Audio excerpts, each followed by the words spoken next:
Hey everyone, welcome to Office Hours with Cloud Posse, your weekly dose of insider DevOps trends, AWS news, and Terraform insights, all sourced from our sweetops community, plus a live Q&A you can't find anywhere else. It's December 18th, 2024. I'm your host, Eric Osterman.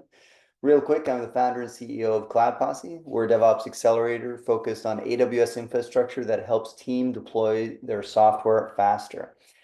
We do this by using our over 200 Terraform modules that have been battle tested over 100 million times. So if you or your team has been banging your head against the wall with Terraform and just not happy with the state of affairs, give us a ring. Go to cloudposse.com/meet. Again, cloudposse.com/meet. Answer a few quick questions and you'll book a meeting with me directly.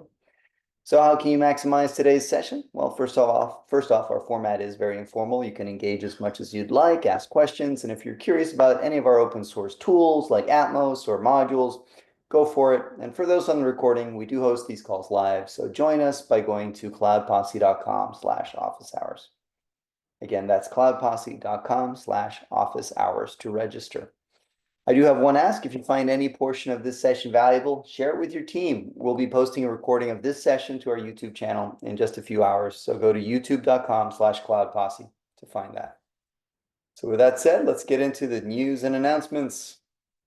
All right, here's what caught my attention. We had a little bit more activity this week. I guess people are over their reInvent hangovers. First one was this one. Which is a welcome addition to GitHub Advanced Security and CodeQL. So this is adding some level of vulnerability detection on the workflows themselves. Are you doing things you shouldn't be doing in your GitHub action workflows? Are you, for example, using what was it? On pull request target events instead of pull request events. And pull request target is technically safer unless you're then checking out the code in the pull request and using that in the security context with access to secrets. And now that pull request can do anything it wants. So pull request target is good when you use it the right way. Let's see what other. I'm not sure what other attack vectors it might be picking up on, but that was one that came to mind. All right, what is this? Copilot autofix can now be generated with the REST API. I have not looked into this. This just caught my attention right now. But seeing the level of accuracy on some of these Copilot screenshots or suggestions, I'm not sure if I want autofix yet, unless it's just a auto suggest.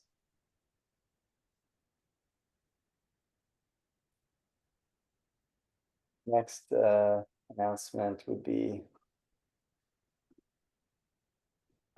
yes, note to self, read article. I did not get a chance to read through all of this, but I did experience the outage, so that counts. So this was trending on Hacker News. It was a write-up of kind of the post-mortem, the retrospective on what went wrong that caused the outage. And apparently the control plane was overwhelmed and it was related to core DNS, I believe, in some way. This is interesting because we ourselves in our EKS components have had problems with core DNS under load. And therefore, and on EKS at least, oddly enough, I think there's only a single core DNS pod. So it's not configured for auto scaling, and or it wasn't, at least. Maybe that's changed now, but I'm curious if that is a dimension of what they experienced. Don't see any mention of EKS. And I believe they're on AWS, right? They're not on Azure, OpenAI, or have they moved over some of their workloads to Azure? I assume that they moved a lot of their workloads over because part of the whatever crazy amount of money that Microsoft invested into them was in compute. Uh-huh. Gotcha. That makes sense. Yeah. So kind of a blank check, maybe running on Azure, if you will. All right, well, that's something we'll share the link afterwards. You can read up on. This was Just something. remember, oh, I was gonna say, it just reminds me that, it's always DNS. Exactly. That's yeah, and I didn't emphasize that enough. And the beauty of the haiku here is this has been around for a long time, but it's very true. How often DNS is the cause of outages, even when it couldn't possibly be DNS, it was DNS.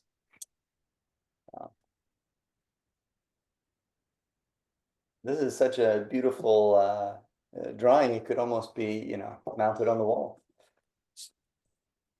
All right. So if you wonder how I got here, Yep. So if you were attending KubeCon or saw some of the videos posted after this was one of the most popular talks during KubeCon. It's by Adam Jacob, who's of Chef fame, one of the founders or co-founders, I don't know, of Chef. As we know, Chef is more or less no more, and he's moved on and been working on System Initiative.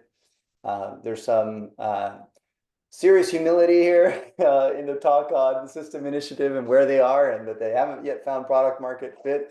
So that was interesting. But really what was so interesting about this was him going off for 35 minutes on trying to convince people, don't do open source if you're starting a new company. And it was a little bit cathartic for me to listen to it. Maybe that wasn't exactly his message, but that was how I heard it, him talking. He talks about kind of the movement, how it went from free software to open source and now fair source. Fair source is this interesting hybrid that we're starting to see. And yeah, I have to say with some, what's the word I'm looking for? I'm not sure the word I'm thinking of, but we haven't exactly been happy about the shift to BSL, and I stand by that. I'm still not happy about the shift to BSL for Terraform specifically as a language.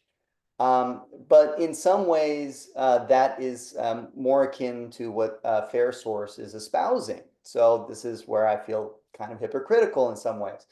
But in Fair Source model, the code is free to use so long as you don't use it to directly compete with the company itself. And after some period that I believe you specify, for example, 1 year, 2 years, 3 years, that code is any code after that commit date is automatically relicensed to another license, a true open source license like MIT, Apache 2, etc.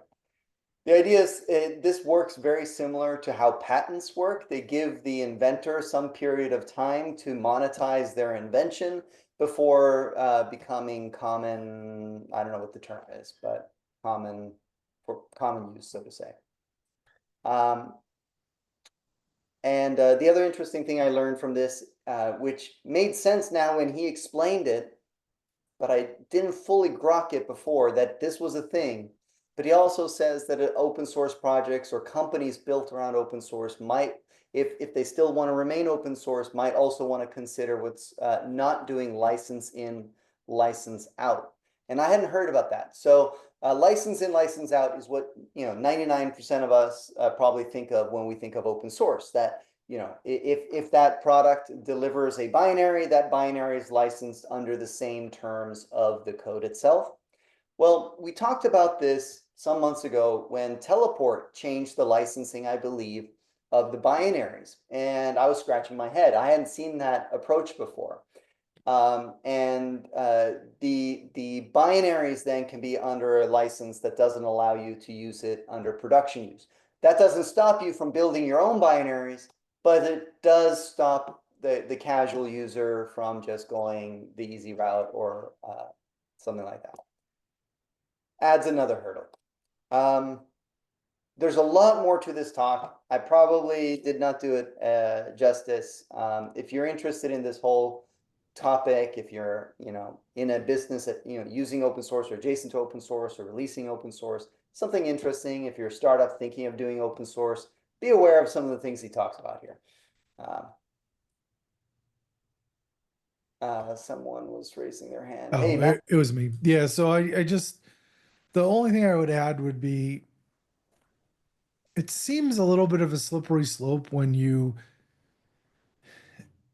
and this seems to be where like everyone sort of has a problem. Like if you look at almost all of the major controversial like open source things, it's gone along a path where it's like release a product, Yeah, get community adoption, get community contributors, build a big, a big you know, community around it. Um, Everyone loves using the tool. Then realize that you don't have a way to monetize it, so you monetize it by hosting some sort of service for it, and then go crazy to try to prevent others from hosting some the a competitive service. And I think that that's like a little bit disingenuous to me, like because you built a community around you not having a commercial offering in hosting. Like that's what everyone got used to. And then all of a sudden you switch to this thing. I mean, that's what HashiCorp did. That's what WordPress, the big WordPress like scandal right now is about. That's what happened with Mongo and AWS. That's what happened with um, Confluent, I think, when they first had the problem with it. It Redis. You said, said that one on him. yeah, Redis. I didn't say that one. Like, et cetera, et cetera. I think people would be a lot less like pissed off about this if it were like day one you released a product that also had a commercial like hosting offering along with it, and then you basically just Yeah, said from day one you're not allowed to compete with this. It's all about this, like you gave people, you gave people this thing, you got them hooked on it, and then you pulled the rug by doing a little bit of a switch and bait because, or bait and switch because you realized that you needed to come up with some way to monetize it. And then in that case, you then have gotten people used to the tool, but now you're creating a monopoly on like the hosting of that tool.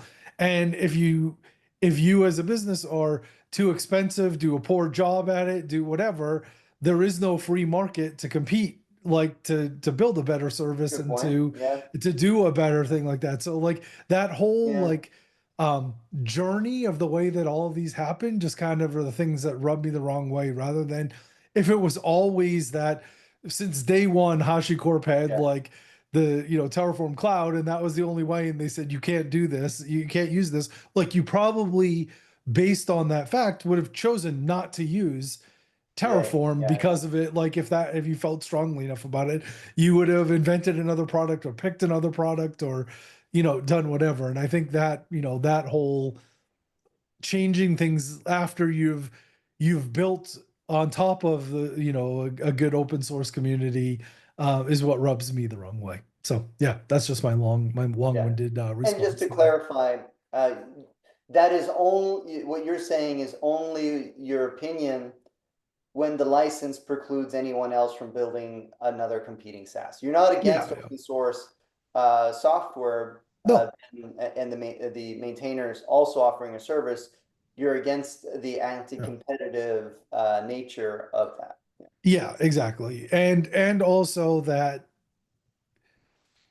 like changing and I guess everyone has the right to change their, to change their behavior, but I sort of feel like, once you've open sourced something, it should basically be open sourced. Like, you made that choice in the beginning, and that should be a one-way door. Like it shouldn't be a two-way door where you can go back and change your mind. Like, at that point, because it is once you open source it, you're not really the only ones who have contributed, who rely on it, who built things around it, et cetera, et cetera. Like a single body shouldn't get to then just get just unilaterally make that change to go back through the door. Like that should be, in my opinion, like you shouldn't be allowed to do that. But Yeah, I don't know. That's my 2 cents. Interesting. Yeah, Anyone else have something to add to this? yeah, Duffy? I do. I mean, I share Matt's feeling. I mean, it feels like a little bit of a bait and switch kind of thing. You build this community, you have these people contributing code, and then suddenly their code is now an asset of a company that effectively now controls a market. There's an interesting development that I experienced in higher education in probably 2003 to 2009. A large group of universities started trying to build a platform for course management and for university finance management. And they took a swipe at a similar problem. They foresaw a need to have commercial partners in the space. And so they tried to create a model called community source, where they acknowledged that they needed a consortium of universities contributing open source code to a project and tried to bring along private companies to support that product for universities, knowing that universities might not have the wherewithal to support these products on their own. That all kind of collapsed as cloud offerings became more prevalent, but it also kind of came apart at the seams because it was an attempt to have your cake and eat it too. It was kind of controlling a market and fostering a bunch of private for-profit companies piggybacking on this open source project with this sort of promise of, I don't know, preferential treatment in a way. It feels like a have your cake and eat it too kind of thing. Like, let's leverage the goodwill of the community and this promise that, we're doing a stone soup kind of thing where everyone brings their efforts and we share in the benefits. And then at the last minute, guess what? The soup bowl is mine. Um, I don't see how one rationalizes it without having some hurt feelings on it. And well, yeah, so that sounded like similar to what Matt was saying. And I do just want to emphasize a point of distinction. Or that is if a project switches license. But would you be in agreement that if a project starts its life under one of these licenses, then that's transparency and being forthright from the beginning, probably, no? I mean, because you knew going into it what the license was. I mean, I guess it's trying to address this head on, right?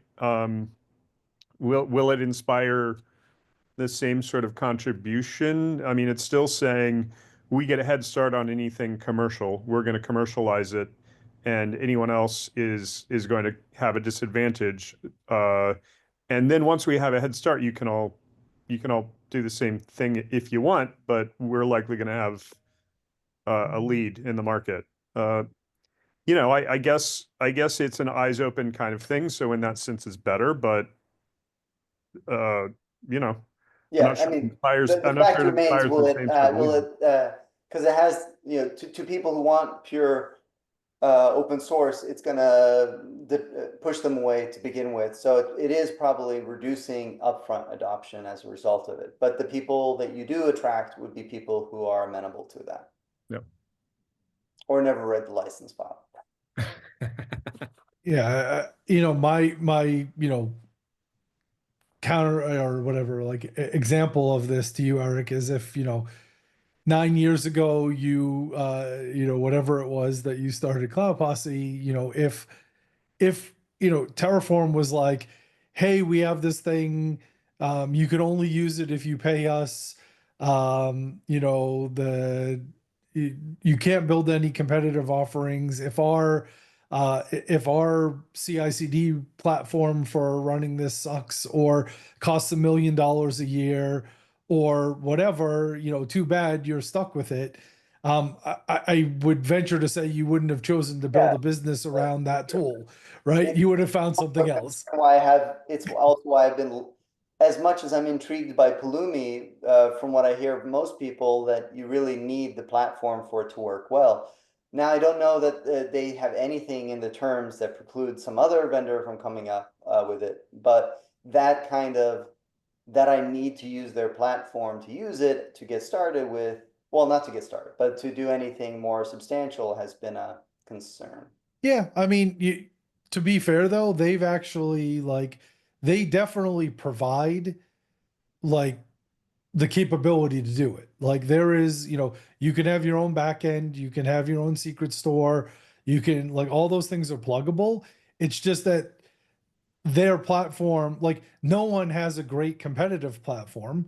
So that means that you're going to do it yourself. They're not precluding it though from a license, from a license perspective, from doing that. And I think that that's like fine. And to be fair, like they've succeeded. Like no one has like tried to compete with them. That's how they came out of the out of the gate, and they have that. And people just choose them because um it's affordable and it works. Yeah. Like, and I think like that's a perfect example of people who are like, we built this tool, but we also have a platform that goes along with it. So that's your like path of least resistance for sure. And no one has had like an overwhelming reason to build an exact competitor. Although like Spacelift as an example does support Pulumi. Yeah. So like those kinds of things. So there are a couple of them out there, but it's definitely not the most popular way to do it for sure. Yeah, Yeah. you mentioned the double licensing. I mean, that's what Chef did a couple of years ago, right? When Progress bought them, they changed their EULA and said if you're going to use this commercially, you have to have a commercial license. And then they built CINC and compiled all the open source code with a free binary. Mm. So Yeah. if And there's enough demand for it, this they'll work is around the it. state of Chef at this point. I mean, I don't remember. Is it still at least commercially supported or not even? I believe they Chef, just took down Chef Cloud, right? So they're migrating to Chef SaaS. Yeah, it's a new platform, but they still have a cloud offering. got it. Okay. That'd be So yeah, very there is interesting. commercial support, but yeah, when they first did that, gosh, that was 4 or 5 years ago now. I mean, it was the exact same code. They just put in a license check when the binary runs. Hmm. I'd be very interested to know what happened to SAP Monsoon, which was a chef-based infrastructure, cloud infrastructure service that was only used internally, but it was mentioned to people externally that it existed. So I feel I can talk about it, but it was very much based on Chef. In fact, to get anything going, you had to write some Chef to get your instance instantiated. Uh, well, let's And switch gears here. Or and and I think the reason why this came to mind is because they basically built their own Chef server. Yeah. but this was something they used internally, you're saying, or was a product that SAP offered? It was a private cloud, correct? Okay. But it was publicly acknowledged that it existed, right? They talked about it at conferences. All right. Well, let's switch gears.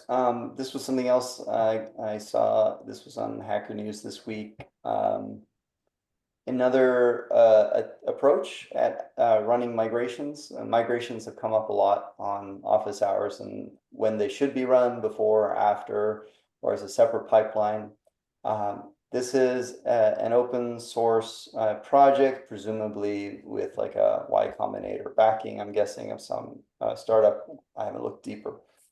But they're saying fully online, zero downtime migrations where you can also do rollbacks.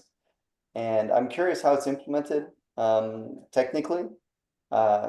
The only way in my mind I could imagine this working is if there's a proxy that sits in between, but I see no mention of that.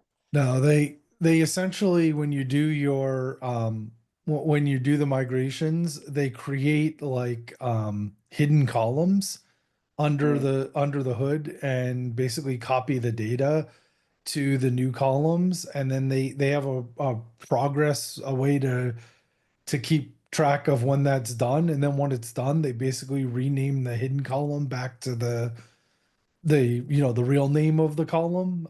So both of them are kind of like online at the same time. In the Like whole that. thing. Yeah, I mean, Oh. yeah, it seems very complicated though. Like, so I'd like to see the performance, and obviously, size based on the size of your database, some of these like migrations could take a very, very long time. Yeah, you can't shortcut that. And you need storage, right? You basically need twice as much as whatever columns or size of whatever columns are being modified. Yeah. All right, cool. Next announcement was, yeah, well, that Helm chart you deployed Prometheus, did you remember to secure it? Now, there's some researchers have found over 300,000 instances that are fully exposed and apparently are able to also exfiltrate credentials from them. Not, besides the fact that they're open and that's a bad idea in and of itself, you're leaking data about your business presumably through those as well. Yeah, I hope you don't have anything sensitive in your logs. Yeah.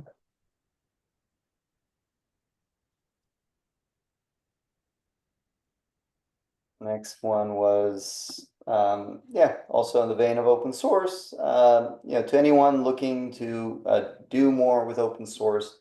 A lot of people reach out to me on LinkedIn saying it's pretty awesome what we did at Cloud Posse, and they always wanted to do something similar. I think these kinds of articles are interesting to read before you go into open source.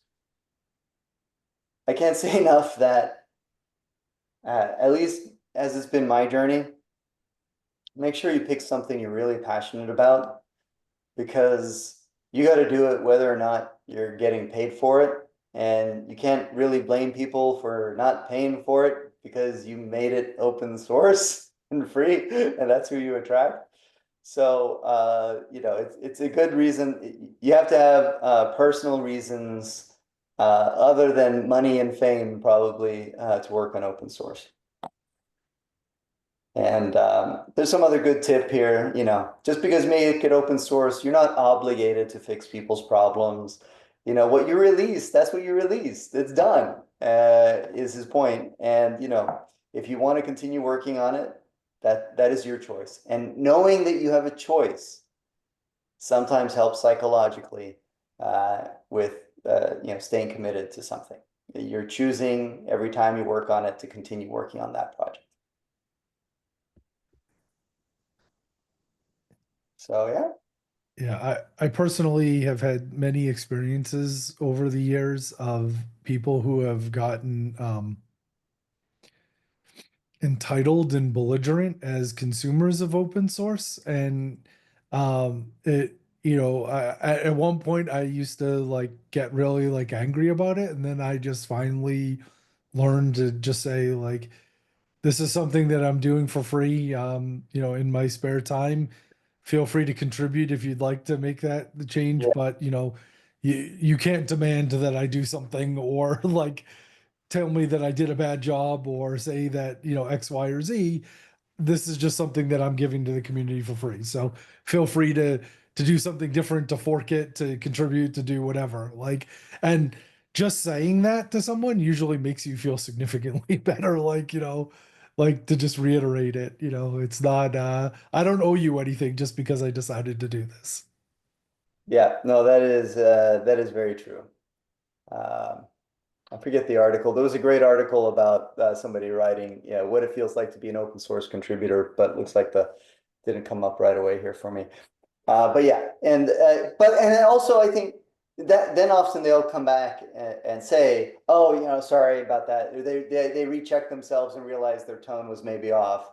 And they're usually, appreciative instead. And then every now and then you still get a jerk, but they're Yeah. There's two specific people that I have in mind that no matter what I said to them in that scenario, were just jerks. And I finally basically just said, you're being a jerk and I don't want to deal with you anymore, kind of thing. So, and then I never dealt with them again. So, That worked.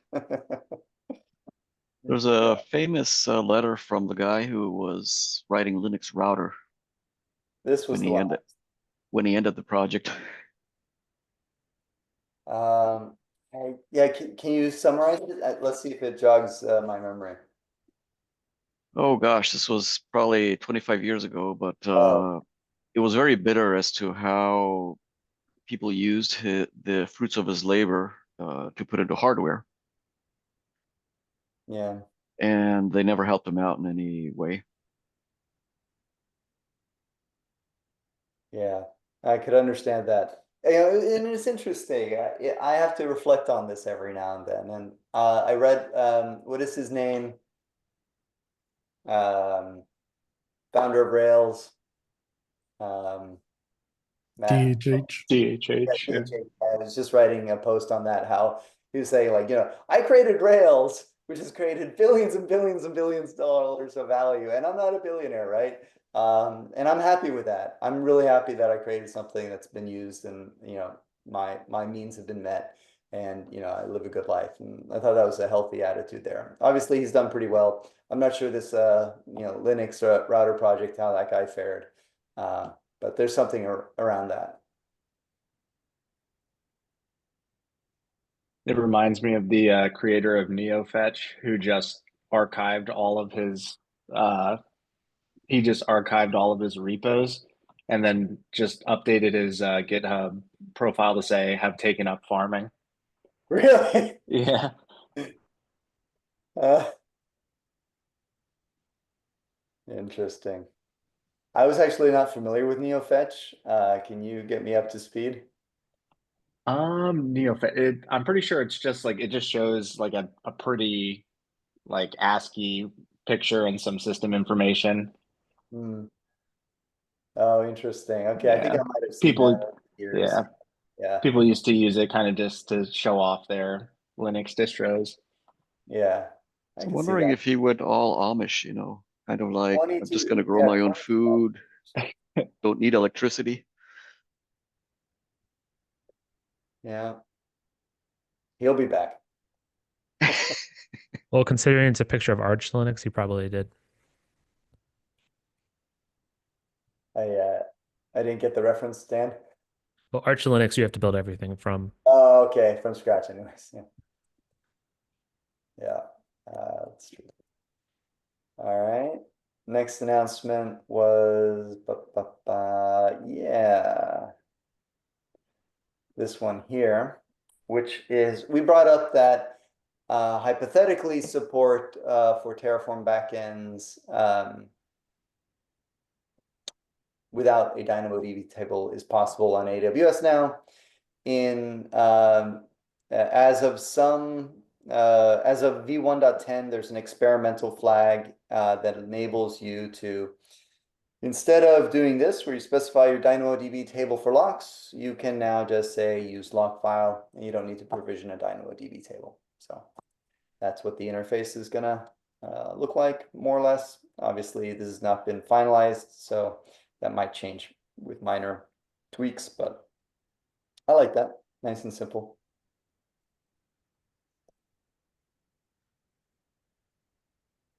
Any questions on that before next topic? All right, and then I think this was also on Anton Babenko's newsletter. Suzuki, he's one of these prolific developers and maintains just a dozen utilities, many of which that we use at Cloud Posse, a private individual with 527 repos. So yeah, he's busy. He has the new project, I guess is more of a prototype showing that this is feasible. And what TF Remote State does, tfrstate, is helps you identify based on the remote data source lookups you have in your code. It helps you find when the code that you change on is affected by outputs of other Terraform root modules. The only supported backend for this is the S3 backend. I'm guessing he's doing something native with the backend on files on S3 itself. Anyways, that's cool. Something we've talked about how we could maybe implement in Atmos. So that's why it got me thinking about it.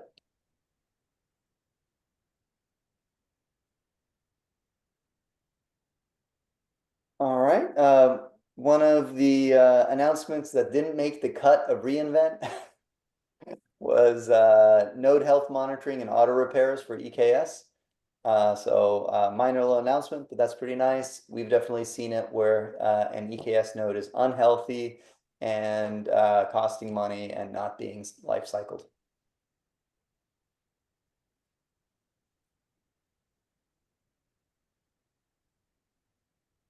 And two other AWS announcements that caught my attention. One is the ability now to control how much of the bandwidth is allocated to your data plane for like services like EBS versus just pure networking. And you can adjust it by up to 25% in either direction. And it's only for a specific class of Graviton instances. These here. Next.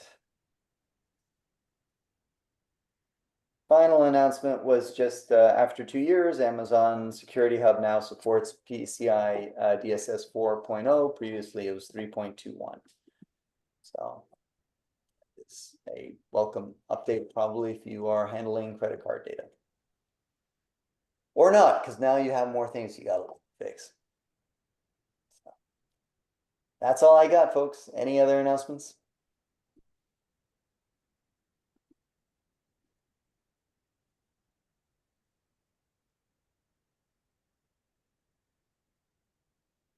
Mike, you shared oh, this was that guy.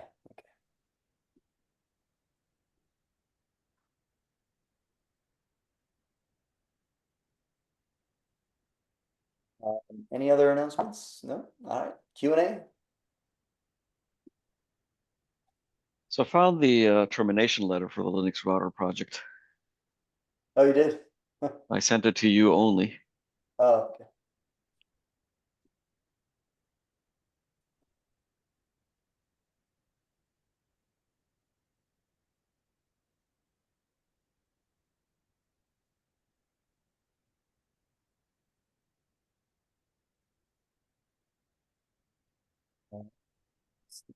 Let's go through this a little bit later.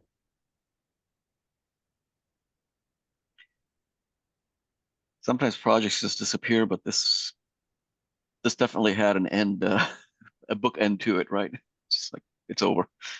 Yeah.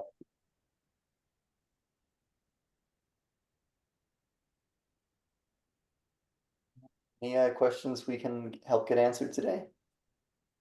I have a Atmos question, if that's okay. Yeah, go for it, Michael. So we have a use case where we want to deploy some Ansible playbooks across different environments, and we've been talking about using Atmos for this. Yeah. I was curious if the recommendation is still. I was looking back through some of the older conversations and office hours, and the recommendation was to use the Ansible Terraform provider. And then in some of the documentations, I also saw that you could extend Atmos functionality using the custom commands. I didn't know if that was the recommendation at this time, kind of. I don't know that we have a formalized recommendation, and I think it depends a little bit on what out of Atmos you want to gain by doing this. I forget what you call the variables that are passed in through Ansible, but if you have a sufficient number of them and you want to manage those efficiently, it would seem like you'd want to create a new component type of Ansible that would help you manage those. At this time, we haven't made that like super configurable from a Atmos.yaml perspective, like where you could define new component types. I think that would be I think that would be the interesting approach to this, would just be to get the benefit of everything that you have there and then be able, and we already have the concept of specifying the command for a component. Where it gets tricky is where do you define the verbs, so to say, for that component, the actions that you can take. And those kind of would be the custom commands.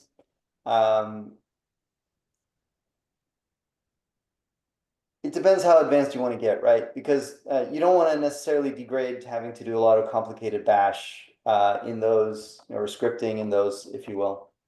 So I think, first class support would be the nicest thing, but then again, we are personally not using Ansible anywhere, so we have a reduced interest in implementing that. Gotcha. No, thank you. And the I'm actually Terraform approach would obviously work if you like the idea of managing Ansible with Terraform.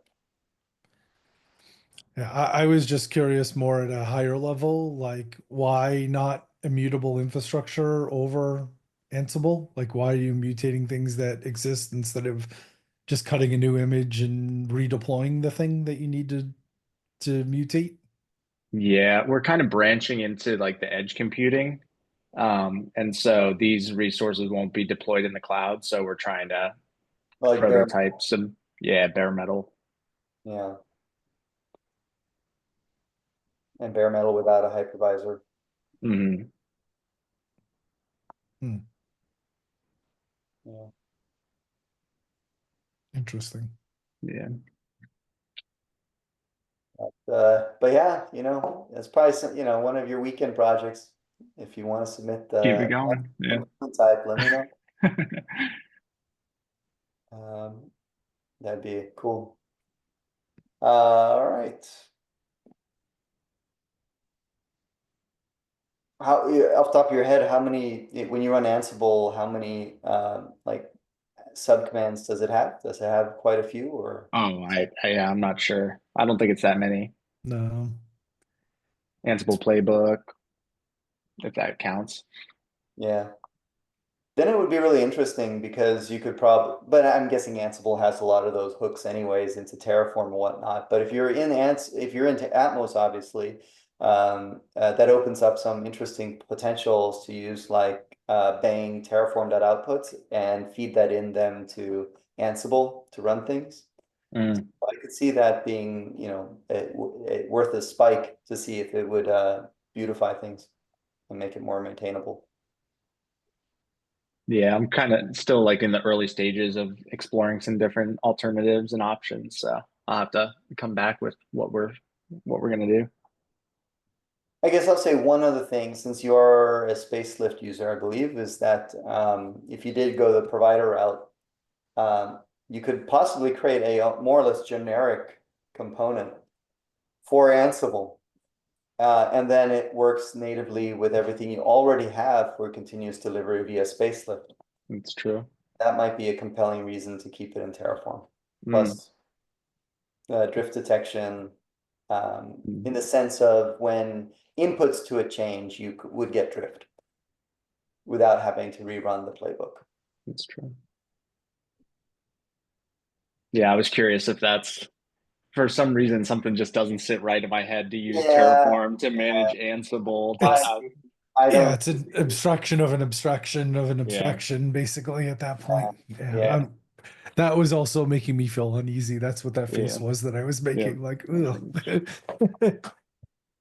This Just is keep the wrapping opposite. it. This is the opposite of what you are talking about, but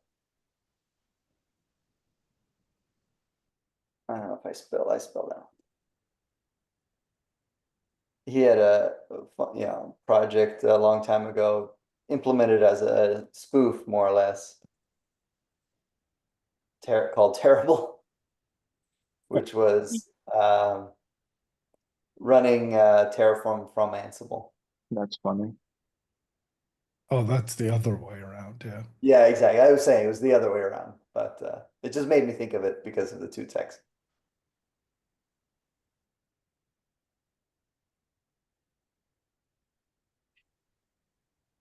But it was a very clever name, I thought, of a project.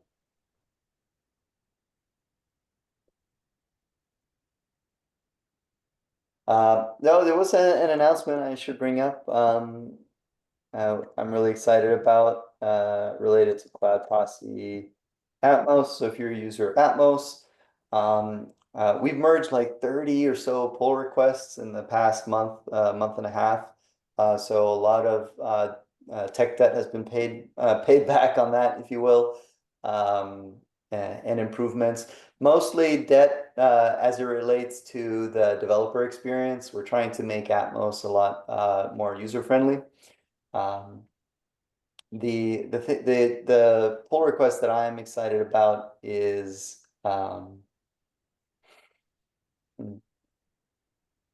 we opened this. We've been working on this for a long time. It was the vendoring. So we've supported vendoring for a very long time in Atmos. But now when you vendor within Atmos, you get a very nice UI.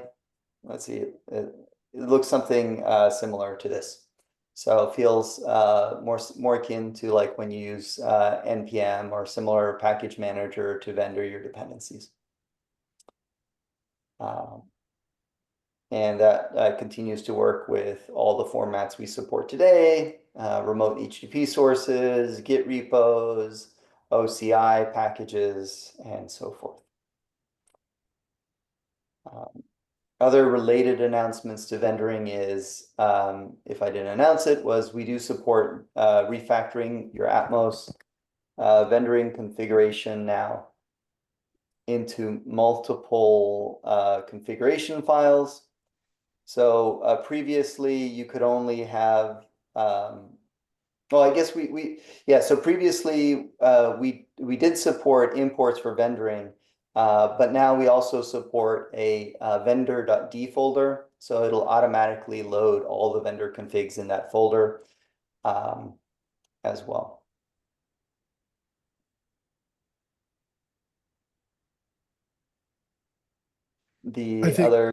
Oh, sorry. I was just gonna say, I think it's probably just worthwhile mentioning that we've worked with, a number of large enterprises now, and one of the things that like comes up is the desire to not use a single mono repo because they have so many repos and so many pieces of infrastructure that are kind of all over the place, but the desire to standardize on configuration, on certain settings, et cetera, which is why why the need to vendor like Atmos.yaml things or other pieces that you might want to vendor in from central repositories to like copy in like a component that has been developed centrally and tested and kind of blessed for use everywhere, and a number of other things. It really comes from these very large enterprises that are distributed, have multiple teams across a whole bunch of different repositories, but still want to have some standardization and reuse kind of across all of their projects. So that's why we're building a lot of these pieces into Atmos. Exactly. And you merged a pull request today. Is that ready to announce yet, or should we hold off? That's only the read side, but not the write side yet. So we could talk about it, but it's like it should be released fully by the end of the week. So if you want to talk about it now, that's fine. Otherwise, we can wait till the next call. Did you update the docs yet for it, or not yet? No, not yet. Okay. So yeah, I guess we'll wait on it. We've added something very nice into Atmos, as Matt has alluded to. It's part of the implementation, but this solves how you pass efficiently settings or output essentially from different components with a pluggable backend without relying on Terraform Remote State and therefore supporting different permissions contexts and all other kinds of things that you get with that. For example, the ability possibly to trigger other systems when things in your output change.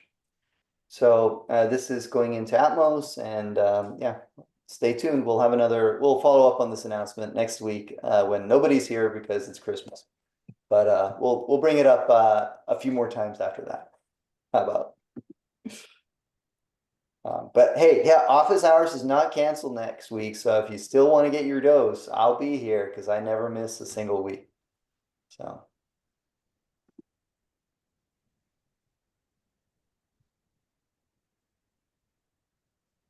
Any other questions?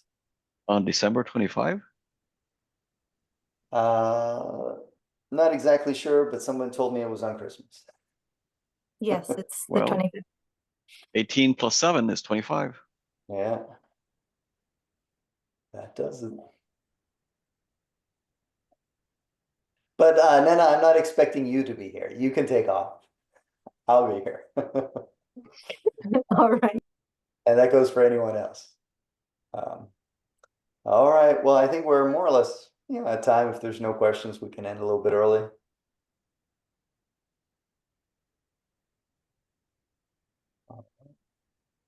Thanks, everyone. That wraps it up for this week. See you all next week, same time, same place. We'll be posting a recording of this to our YouTube channel. Go to youtube.com/cloudposse and subscribe.